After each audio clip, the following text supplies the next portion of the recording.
The war had been going on for 300 years, and the Galactic Coalition was losing. Ambassador Kelthara stood in the observation deck of her ship, watching the blue planet spin below. Earth, they called it. A world that should have remained hidden, forgotten in the outer arms of the galaxy. But desperation made people do strange things. "Are you certain about this?" her aide asked, his crystalline form flickering with nervous light. "The reports say they are violent." Kelthara's translator chip struggled with the word. Violent. In Galactic Standard, it meant something mild, like a child's tantrum.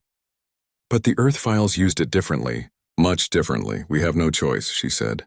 "The Vorash swarm has taken 40% of Coalition space. They follow the mathematics of war perfectly.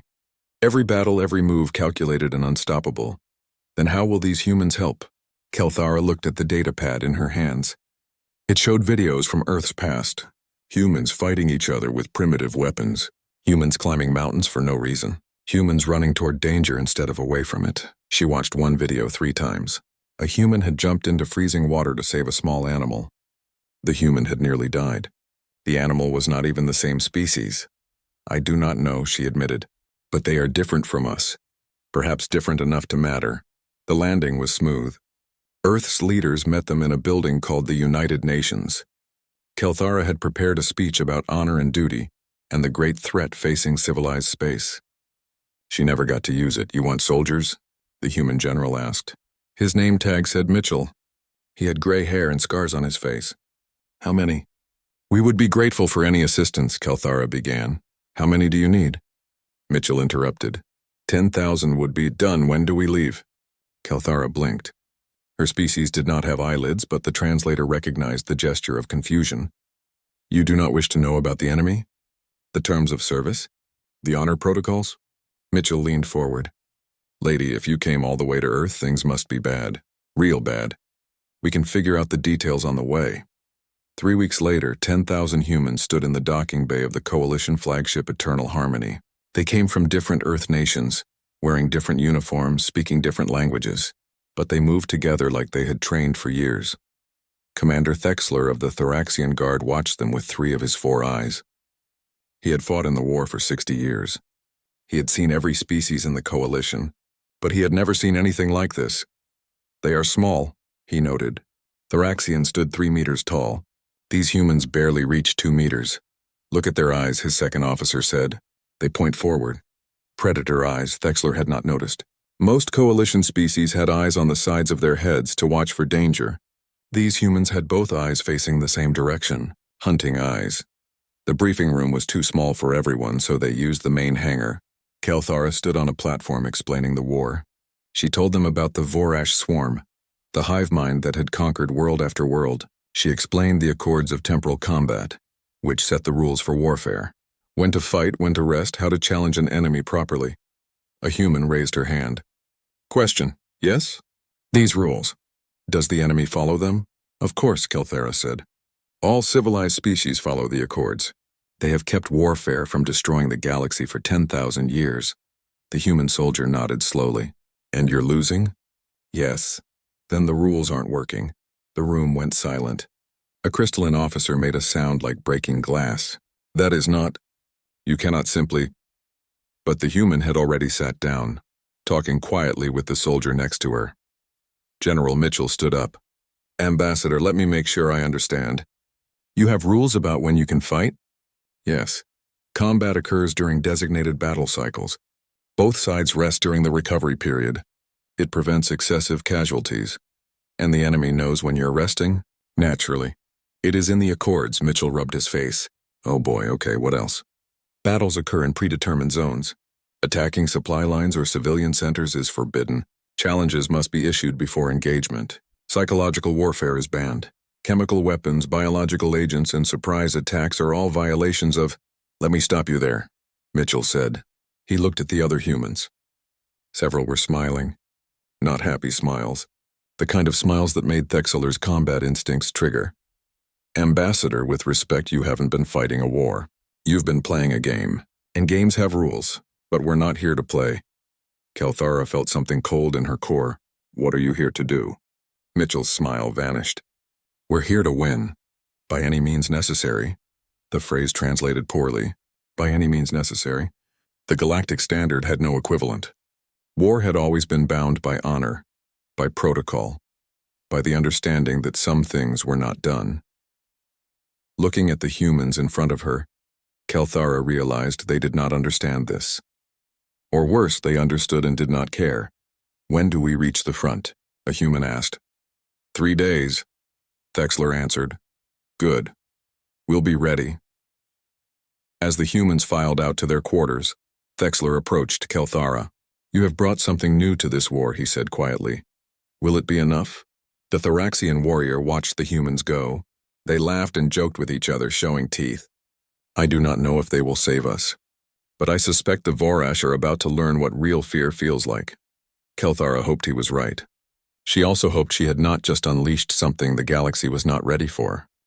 The Meridian Gap had been a stalemate for 40 years. Commander Thexlor stood on the command deck watching the asteroid field on the display. Somewhere in that maze of rock and ice, the Vorash swarm waited. Both sides had dug in, built fortifications, and settled into the routine of war. Attack during battle cycle, rest during recovery, repeat. "The humans are in position?" he asked. "Yes, Commander. Section 7 as ordered. It is a quiet zone, perfect for their first deployment." Thexler nodded. Section 7 was safe, far from the main fighting. The humans could learn how things worked without getting killed. He had fought beside many species, and new soldiers always needed time to adapt. 6 hours later, alarms screamed across the command deck. "What is happening?" Thexler demanded. "The humans. They have left their position." "What? Where are they?" The tactical officer's voice shook. "Everywhere." On the screen, blue dots representing human soldiers spread through the asteroid field like water through cracks. They were not in formation. They were not following designated paths. They were moving during rest cycle. "Get them back. They will be slaughtered." Thexler opened the communication channel. "Human soldiers, return to position immediately." "This is not battle cycle," a voice came back, calm, almost bored. "Copy that, Commander. We're just taking a look around." "A look? The enemy is out there." "Yes, sir. We've spotted 3 Vorash positions so far. Marking them now." Thexler felt his blood go cold. "You are in visual range of the enemy?" "Affirmative. They have not noticed us yet. We're being quiet, being quiet." The humans were sneaking past Vorash sentries. This was impossible. The Vorash had perfect sensory networks. Nothing moved in the gap without them knowing, except apparently humans did. "Return to base," Thexler ordered. "That is a direct command." "Understood, Commander. On our way back." 8 hours later, during the next battle cycle, the war changed forever.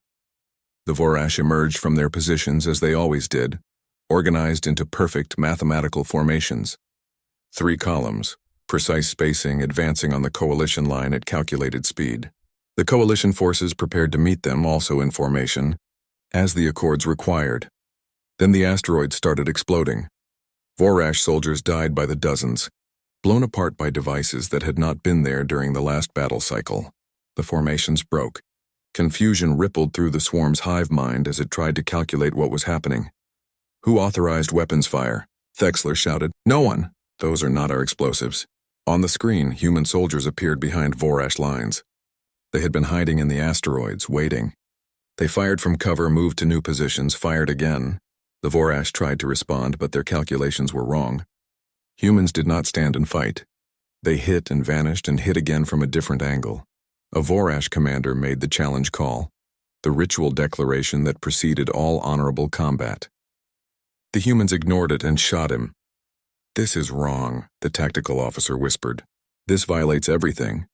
"No," Thexler said slowly, watching the battle. "This is war." We had forgotten what it looked like. The fighting lasted 3 hours. When it ended, the Vorash had retreated 5 kilometers. 5 kilometers. Thexler had been stationed here for 12 years. The line had not moved more than a few hundred meters in all that time. General Mitchell arrived at the command deck, covered in dust and blood. "Reporting, Commander. Section 7 and surrounding territories are secure. You were assigned to Section 7 only." "Yes, sir. But the enemy positions in Sections 5, 6, and 8 were threats to our location. We eliminated them." "You cannot eliminate positions during rest cycle." Mitchell looked confused. "Why not?" "Because the Accords forbid it." "Commander," Mitchell said carefully, With respect, the enemy is trying to kill us. We're trying to kill them. Why would we agree not to kill them when we have the advantage? Thexler had no answer. The question made no sense to him. It was like asking why water was wet. Rules were rules because they were rules. A medical alarm pulled his attention to the screen. A human soldier had been hit, badly injured. The medic was running toward him across open ground. Vorash weapons fire tracked the medic. Tell that soldier to stop, Thexler ordered. She will be killed. But the medic did not stop. She reached her wounded comrade, grabbed him, and dragged him toward cover. Weapons fire hit the ground around her. One shot grazed her arm. She kept moving. Why? The tactical officer asked. Why risk her life for one soldier? Mitchell heard the question. Because he's one of us. We don't leave people behind. But the statistical value of 2 deaths versus 1, there is no math, Mitchell interrupted. There's only the promise we made to each other. No one gets left behind. The medic made it to cover. Both humans would survive. Over the next 3 days, the humans kept fighting. They attacked at night. A concept that confused the Vorash since all species rested during dark cycles. They set traps. They destroyed supply caches. They spread false information. They did things that were not in any military database. On the 3rd day, the Vorash withdrew completely from the Meridian Gap. The Coalition High Command held an emergency meeting. Kelthara watched the debates through her monitor. Half the commanders wanted the humans removed immediately. They were too unpredictable, too dangerous, too willing to break every rule. The other half wanted more humans. They won in 3 days, a crystalline admiral argued. 40 years we have fought here, and they won in 3 days. By cheating. Another commander shouted. By ignoring every protocol. What happens when we can no longer control them? We are losing the war, the crystalline admiral said quietly. Control means nothing if we are extinct. The vote was close, but the humans stayed. That night, Thexler found Mitchell on an observation deck. The human was looking at the stars, drinking something from a small bottle. Your people are frightening, Thexler said. Mitchell nodded. Yeah, we frighten ourselves sometimes. How do you fight the way you do? Without honor, without protocol? Commander, we have honor. It's just not the same as yours. We honor the promise to bring each other home. We honor the mission. We honor the people we protect. Mitchell took another drink. As for protocol, well, the enemy doesn't care about rules. So neither do we. The Accords exist to prevent total war, to keep conflicts from destroying civilizations. Maybe, Mitchell said. Or maybe the Accords just made you forget how to win. You've been fighting fair for so long, you forgot that survival isn't about fairness. It's about doing whatever it takes. Thexler thought about this. What you describe sounds like chaos. Mitchell smiled. Welcome to the human race, Commander. We've been doing chaos for thousands of years. Turns out we're pretty good at it. In the asteroid field, the Vorash Overmind processed the battle data. For the first time in its existence, it encountered variables it could not calculate. The humans operated outside all known parameters. They were mathematical impossibilities. The Overmind tagged them with a new designation, probability anomaly. And somewhere in its vast consciousness, something very close to concern began to form. 6 months after the Meridian Gap, human tactics had spread across the war like fire. Sergeant Maria Santos crouched behind a broken wall, checking her ammunition. Next to her, Warrior Krelax of the Thoraxian Guard did the same with his plasma rifle. The 4-armed soldier had been assigned to her unit 3 months ago. Now they moved together like they had fought side by side for years. The supply depot is 200 meters ahead, Krelax said. His translator made his voice sound flat, but Maria had learned to hear the emotion underneath. Heavy Vorash presence, how heavy? Scans show 200 soldiers. Fortified positions? Automated defenses, Maria grinned. So light resistance. Krelax made a sound that might have been a laugh. When he first joined the unit, he would have called this insane. 2 soldiers against 200.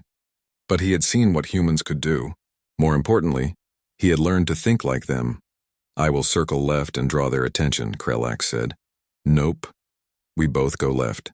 Plant the charges on the fuel storage, then circle right and hit them from behind while they're looking at the explosion. That is not honorable. That's the point. Maria checked her watch. We have 40 minutes until the rest of the squad arrives. Let's make some chaos. They moved through the shadows. Maria had taught Krelax how to move quietly, how to use darkness and cover, how to trust his instincts instead of just his tactical computer. The Vorash sentries never saw them coming. The fuel depot went up in a ball of fire. Vorash soldiers rushed toward the explosion, their hive mind calculating the threat and responding with mathematical precision, which is exactly why they did not expect two soldiers to hit them from behind. Maria and Krelax fired into the confused mass of enemies. The Vorash tried to reorganize, but their formations were broken. By the time they understood what was happening, the rest of the human squad arrived from the front. The supply depot fell in 18 minutes. How do you do it? Krelax asked later as they regrouped. Do what? Fight with such improvisation. There is no pattern to your tactics. No formula, Maria shrugged. That's because we make it up as we go. Every situation is different. Every enemy is different. You can't use the same plan twice. But how do you coordinate? How does your command structure function without predictable behavior? We trust each other. I trust you to do your job. You trust me to do mine. We don't need to know exactly what the other will do. We just need to know we'll have each other's backs. Krelax processed this. Trust without certainty. Action without complete information. It went against everything he had been taught. But he could not argue with the results. In orbit above the planet, the Coalition High Command was having another crisis. The Vorash have deployed fear drones, Admiral Shedikor announced. Every species exposed to their pheromones has experienced complete psychological breakdown. Our soldiers cannot fight. They can barely move. Kelthera felt her crystalline structure vibrate with worry. Can we counter the pheromones? No. They are designed to trigger the fear response in all known biology. It is perfect chemical warfare. Withdraw our forces, another commander said. We cannot fight if we cannot face the enemy. What about the humans? Someone asked. The room went quiet.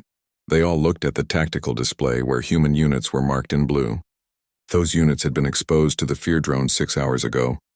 They are probably incapacitated, Admiral Shedikor said. We should evacuate them.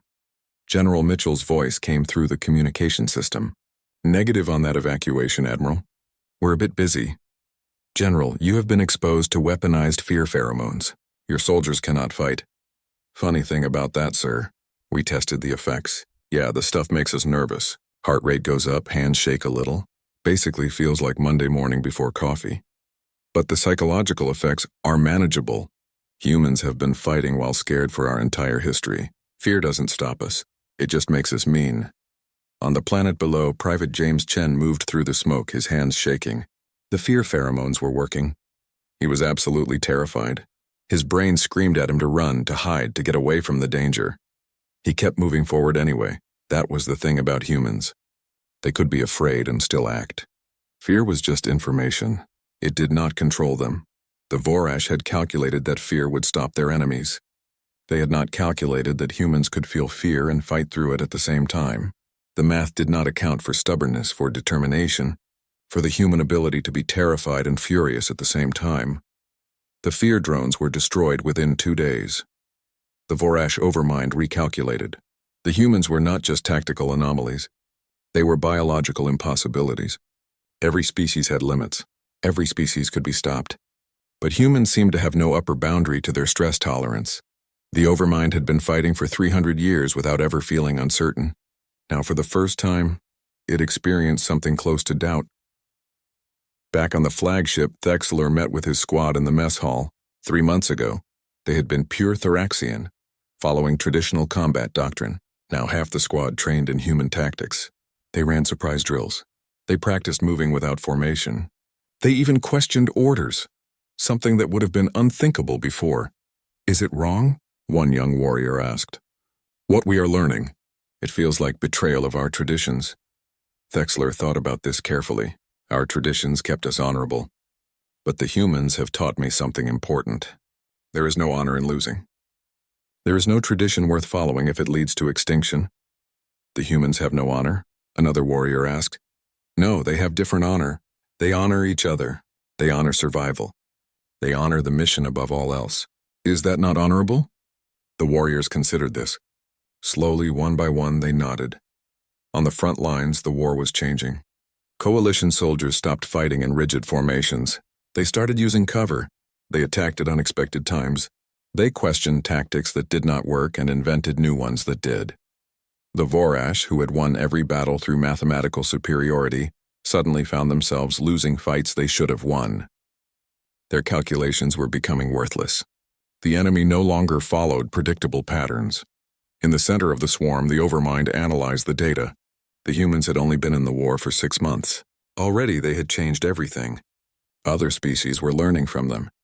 The contagion of chaos was spreading. The Overmind made a decision. The humans were the key. Remove them, and the coalition would return to predictable behavior. Return to predictable behavior, and the war would return to mathematical certainty. Orders went out to every Vorash fleet. New priority target, humans. All humans, everywhere. Maria Santos received the intelligence report 3 days later. They're coming for us specifically, she told her squad. How many? Krelax asked. Looks like 3 full battle groups, maybe 30,000 Vorash soldiers. The squad went quiet. They were 200 soldiers. 30,000 to 200. The math was impossible. Well, Maria said, checking her weapon. I guess we made them mad. Must be doing something right. Krelax made that sound that might have been a laugh again. You know the odds? Sure, they have us outnumbered 15 to 1. And you are not concerned? Maria smiled, showing all her teeth. Krell, the Vorash think in numbers. We think in outcomes. They see 15 to 1. We see a target-rich environment. The other humans nodded. Krelax realized they meant it. They were outnumbered, outgunned, and probably going to die. And they were looking forward to the fight. He picked up his rifle. Then let us give them a fight they will never calculate. The Battle of Korvax Ridge was about to begin. The universe was about to learn that humans did not care about the odds. The planet was called Korvax, and it was covered in graves. Thousands of years ago, some long-dead species had used it as a burial world. Now the Vorash had turned it into a fortress. The cemetery world was their final defensive line. If it fell, their entire front would collapse. 30,000 Vorash soldiers waited among the ancient tombs. They had calculated every angle, every approach, every possible attack. The math was perfect. The position was unbreakable. They had not calculated for humans. Maria Santos looked through her scope at the vast Vorash encampment below. Her squad of 200 was spread across the ridge, hidden among the monuments and crypts. Behind them, 5,000 coalition soldiers waited for the signal.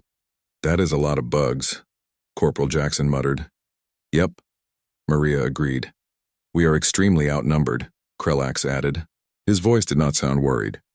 After 6 months with humans, he had learned that numbers were just numbers. Outcome was what mattered. Command wants us to hold the ridge until reinforcements arrive, Maria said. Estimated time, 6 hours. And if the Vorash attack before then? Maria smiled. Then we improvise. The Vorash attacked after 2 hours. They came in perfect formation, wave after wave of insectoid soldiers moving like a single organism. Because they were. The Overmind controlled them all, calculating the optimal path up the ridge, the most efficient use of forces. The humans let them get halfway up the hill. Then they opened fire. Vorash soldiers fell by the dozens, but more kept coming. The math said that overwhelming numbers would eventually take the position. The math said victory was certain. Corporal Jackson was supposed to be holding Section 3 of the defensive line. When the Vorash broke through Section 5, he was not supposed to abandon his position. That would create a gap in the defenses. That was bad tactics by any military standard. Jackson abandoned his position anyway. He grabbed 2 other soldiers and ran to Section 5. They hit the Vorash breakthrough from the side, driving them back just long enough for Section 5 to reorganize. Then Jackson ran back to Section 3 before the Vorash there could exploit his absence. The Vorash Overmind processed this action. It made no sense. The soldier had broken formation for no tactical gain. Statistically, he should have lost both positions. Instead, he had held both. The Overmind recalculated. Perhaps it had missed something in the data. Across the battlefield, similar scenes played out. Human soldiers moved without orders, reacting to situations before they happened. They covered each other's weaknesses without being told. They took risks that should have failed but somehow worked. The Overmind realized something disturbing. Each human was making individual decisions. They were not following a battle plan. They were creating the plan moment by moment, each soldier acting independently but somehow in coordination with the others. This should not work. This could not work. But it was working. They're adapting. Admiral Shetakor watched from the command ship. The humans are changing tactics in real time. Kelthara saw it too. The battle was chaos, but there was a pattern to it. Not the pattern of a command structure, but something else. Something organic. The humans were fighting like a living thing, each part responding to the whole without needing instructions. How do they coordinate without communication? Another officer asked. They are not coordinating, Thexelor said. He had been watching for hours. They are trusting. Each soldier trusts that others will do what needs to be done. They do not need to communicate because they know each other. That is impossible. No military functions without clear command. Human military does. On the ridge, Maria watched the Vorash advance stall. They were confused. Their perfect calculations were failing. She keyed her radio. All units were going to try something stupid. When I give the signal, everyone charge. Charge? Someone asked. We're supposed to defend. Yeah, but they're expecting that. So we do the opposite. Hit them while they're trying to figure out what went wrong. That is insane, Krelak said, probably. You coming? The Thoraxian warrior checked his weapon. I am beginning to understand why humans frighten everyone. Is that a yes? That is a yes, the signal went out. 200 human soldiers and 5,000 coalition troops who had learned to think like humans charged down the hill. The Vorash overmind experienced something it never had before. Complete confusion. The enemy was abandoning a superior position to attack from lower ground. This violated every principle of warfare. The math said this was suicide, but the math kept being wrong. The charge hit the Vorash lines like a hammer. The insectoid soldiers tried to respond, but their formations were designed for organized attacks, not wild charges. They pulled back to reorganize, to recalculate. The humans did not let them. For the first time in 300 years, the Vorash swarm retreated not because of losses, but because of confusion. They could not predict what the enemy would do next because the enemy themselves did not seem to know. The Overmind pulled its forces back 5 kilometers and tried to process what had happened. It analyzed every second of the battle. It ran simulations. It recalculated probabilities. Every analysis came back with the same conclusion. The humans were mathematical impossibilities. They operated outside predictable parameters. They made decisions that should fail but somehow succeeded. They were chaos given form. In the command ship, Kelthara received a priority message. It was from the Vorash Overmind itself. The first direct communication in 300 years. We request negotiation, the message said. The entire command deck went silent. They want to talk? Admiral Shetkor could not believe it. The Vorash do not negotiate. They calculate, they conquer, but they do not talk. Kelthara read the message again. They are asking specifically for human representation. They want to understand what we have unleashed. Should we allow it? Kelthara thought about the question. 6 months ago, she had gone to Earth in desperation. She had brought back soldiers who broke every rule, who fought in ways the galaxy had never seen. The humans had changed the war, changed how everyone fought, changed what was possible. Yes, she said. We allow it. The humans started this new way of war. Let them explain it. Maria Santos found herself in a room with 5 other humans and a holographic projection of something that claimed to be the Vorash Overmind. It appeared as a swirling mass of mathematical equations. You are chaos, the Overmind said. You cannot be predicted. You cannot be calculated. How do you function? Maria shrugged. We just do what makes sense at the time. But you must have algorithms, decision trees, tactical matrices. Nope. We have gut feelings and quick thinking. That is impossible. Combat requires certainty. Requires calculation. Does it? Another human asked. Because you've been calculating for 300 years and losing. We've been winging it for 6 months and winning. The Overmind pulsed with what might have been frustration. Every species has patterns. Every behavior can be modeled. You must follow some structure. Maria leaned back in her chair. Here's the thing. Humans are individuals, all of us. We think different, act different, want different things. But when we fight together, all those different thoughts create something bigger. We're not a hive mind like you. We're thousands of separate minds that choose to work together. And you can't predict choice, so then choice is random. Random is inefficient. Maybe, but random beats predictable every single time.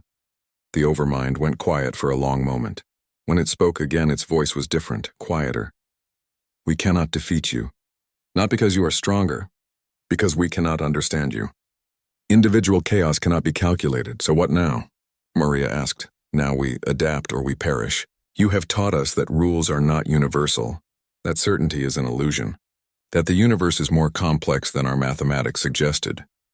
Back on the ridge, the sun was setting over the cemetery world. Krelak stood with Maria watching the horizon.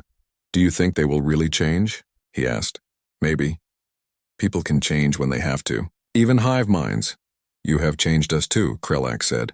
The coalition will never fight the same way again. Is that good or bad? The Thoraxian warrior thought about it. It is necessary. You showed us that survival requires adaptation, requires breaking rules when rules do not work. This is frightening, but also hopeful. Maria nodded. Yeah, that's humanity for you. Scary and hopeful in equal measure. Across the galaxy, species were learning new ways to fight, new ways to think. The Vorash were learning that chaos could not be calculated. The coalition was learning that honor without victory was meaningless. And everyone was learning that sometimes the only way forward was to break all the rules and see what happened. The universe would never be the same. And in the cosmos somewhere, something ancient and observant took notice of what humanity had done.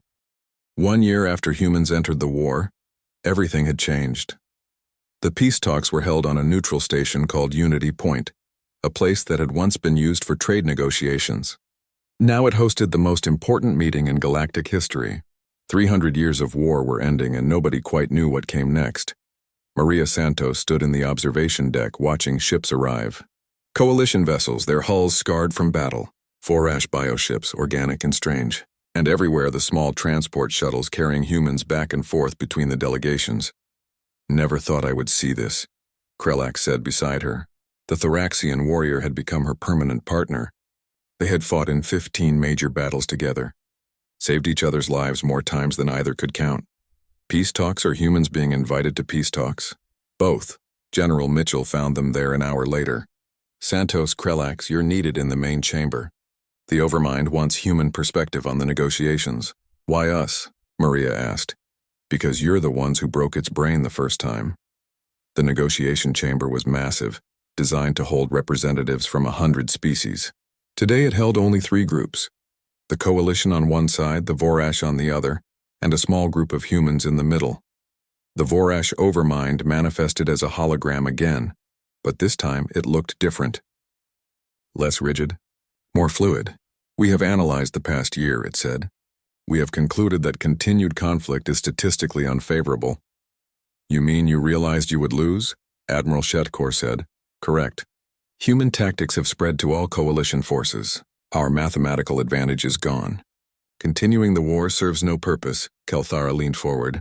What terms do you propose? Cessation of hostilities. Return to pre-war boundaries. Mutual non-aggression treaty. That is it? Another coalition member asked. You invaded our space, killed billions, and now you just want to go back to how things were? The Overmind pulsed. What else is there? General Mitchell stood up. How about you both stop being idiots and actually talk to each other? The room went silent. Kelthara made a distressed sound. General, please, this is delicate. No, it's stupid. You're both treating this like a mathematical problem. War equals bad, peace equals good, solve for X. But you're not talking about why you went to war in the first place. The Vorash sought expansion, Admiral Shetkor said. They are a hive mind. They consume and grow. It is their nature. And the coalition represents multiple species competing for resources, the Overmind added. Conflict was inevitable, was it? Maria asked. She stood next to Mitchell. Because from where I'm standing, you went to war because you didn't understand each other. The coalition thought the Vorash were monsters. The Vorash thought everyone else was inefficient chaos. Nobody tried to actually communicate. Communication was attempted, Kelthara said. We have records. You sent formal messages following the Accords of Diplomatic Contact, Mitchell interrupted, which are probably 1,000 pages of rules about how to talk without actually saying anything important. Did anyone ever just ask the Vorash why they wanted to expand? The Overmind was quiet for a moment. No one asked, so we're asking now. Why did you need more territory? The swarm was growing. We required additional resources to sustain population growth. Did you tell the coalition this? We assumed it was obvious. And did you? Mitchell turned to the coalition representatives. Offer to help them find solutions? Maybe trade agreements? Shared development of new worlds? Kelthara's crystalline form dimmed with what might have been shame. We assumed they simply wanted conquest. We did not consider alternatives. So you went to war because nobody asked questions. Nobody tried to understand. You just followed your protocols and your calculations and assumed that was enough. Mitchell shook his head. That's the stupidest thing I've ever heard, and I've seen a lot of stupid in my time. What would you suggest? Admiral Shetkor asked, his tone defensive. Compromise. It's this crazy human concept where both sides give a little to get a little. The Vorash need resources? Fine. The Coalition has unexplored territories that are too dangerous for most species. Maybe the Vorash could handle those environments. Trade protection of those areas for resources. Cooperation instead of conquest. That would require ongoing interaction, the Overmind said. Integration of different decision-making processes. Coordination between individuals and collective consciousness. Yeah, it would be messy and complicated and sometimes frustrating. Welcome to civilization. The negotiations took 3 weeks. The humans mediated every session, translating not just words but entire ways of thinking. They helped the Coalition understand that the Vorash were not evil, just fundamentally different. They helped the Vorash understand that individual choice was not chaos but another kind of order. A treaty was signed. Not just peace but alliance. The Coalition would help the Vorash develop new territories. The Vorash would share their biological engineering knowledge. Both sides would work together on mutual defense and scientific advancement. It was messy. It was complicated. It was very, very human. On the final day, Kelthara found Maria in the observation deck again. I wanted to thank you, the ambassador said. Your people saved us. We just did what needed doing. It was more than that. You showed us how limited we had become. We had so many rules, so many protocols that we forgot how to actually solve problems. We fought the same war for 300 years because we could not imagine fighting differently. What will you do now? Kelthara's form brightened. Learn. Change. Some species have already started training their soldiers in human tactics. Others are studying human decision-making processes. There is even a proposal to establish a school of military innovation on Earth. Maria laughed. Good luck with that. Humans are terrible teachers. We mostly just make things up and hope they work. That is exactly what we need to learn. Later, in the human quarters, the soldiers gathered for one last meeting. General Mitchell stood before them. The war is over. Most of you will be going home. Some have chosen to stay as advisors and trainers. Whatever you decide, you should know what you accomplished here. He pulled up a star map. 1 year ago, the Coalition was losing. Today, they have not just peace but the possibility of something better. You did not just win battles. You changed how an entire galaxy thinks about war, about cooperation, about what is possible. We broke the rules, someone said. Yes, and the universe needed those rules broken. Sometimes progress requires destruction. You destroyed the old way of doing things. Now everyone has to build something new. Maria raised her hand. What about the Vorash? Can we really trust them?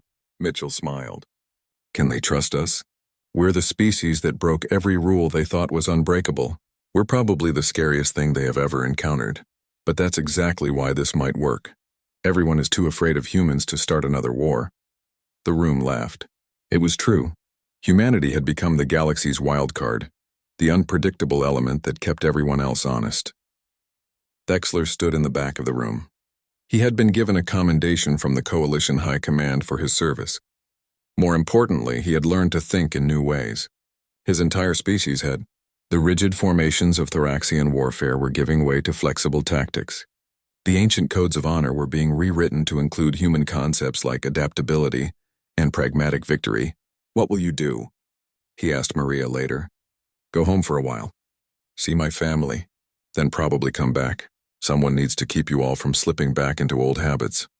We will not forget what you taught us. Good, because the galaxy is going to need humans for a long time. Not because we're the strongest or the smartest, but because we're the ones crazy enough to try impossible things. 6 months after the peace treaty, strange reports started coming in. A coalition patrol had discovered something in the Outer Rim. Ancient structures. Technology that predated all known civilizations. And warnings. Warnings about something that was coming. The message was clear. The 300-year war between the Coalition and the Vorash had been a minor conflict. Something much bigger was out there. Something that the ancient species had built these warnings to protect against. The Coalition High Command convened an emergency meeting. They invited the Vorash, and they specifically called for human representatives. "We do not understand these warnings," Admiral Shetkor said. "The language is old, but we have translated enough to know that we face a threat greater than anything we have encountered." "What kind of threat?" General Mitchell asked. "Unknown. But the ancient text mentions rules. Specifically, it says that the rules of warfare were created to prevent species from developing certain capabilities. Capabilities that would attract attention." Kelthara's form flickered nervously. "Attention from what?" "That is unclear, but there is a phrase that repeats throughout the warnings. It translates roughly as those who broke the ancient peace." The room went silent. Everyone looked at the humans. "Oh, come on," Maria said. "You can't blame us for breaking ancient rules we didn't know existed." "Can't we?" the Overmind asked. There was something in its voice that might have been humor. The hive mind was learning sarcasm. "You broke every rule we had. Perhaps you broke older rules as well." Mitchell rubbed his face. "So what you're saying is humanity got involved, chaos ensued, and now something ancient and probably very angry is coming to see what all the noise is about?" "That is an accurate summary." "Great, just great." Mitchell looked around the room, at the Coalition representatives, at the holographic Overmind, at his fellow humans. "Well, I guess if something's coming, we'll deal with it the same way we dealt with everything else." "How is that?" Kelthara asked. "Make it up as we go. Break whatever rules we need to break, and survive through sheer stubbornness and creativity." "That is not a strategy," Admiral Shetkor said. "No," Maria agreed, standing next to Mitchell. "It's a human strategy, which means it's absolutely insane and probably our best chance." The Overmind pulsed with what everyone had learned was its version of a smile. "Then we are fortunate to have humans on our side. Whatever comes, at least it will be unpredictable." Across the galaxy, species that had spent millennia following rules began preparing for a future where the only rule was survival. They trained in human tactics. They learned to think flexibly. They practiced making impossible decisions and living with uncertain outcomes. And somewhere in the depths of space, something ancient stirred. The rules had been broken. The balance had shifted, and it was time to see if the young species of the galaxy were ready for what came next. But they had one advantage the ancients had never encountered. They had humans, and humans had already proven that rules were meant to be broken. The universe was changing, and humanity, as always, was right in the middle of it, making things up as they went along and somehow making it work. Because that's what humans did. They looked at the impossible and said, "Watch this." And the galaxy would never be the same.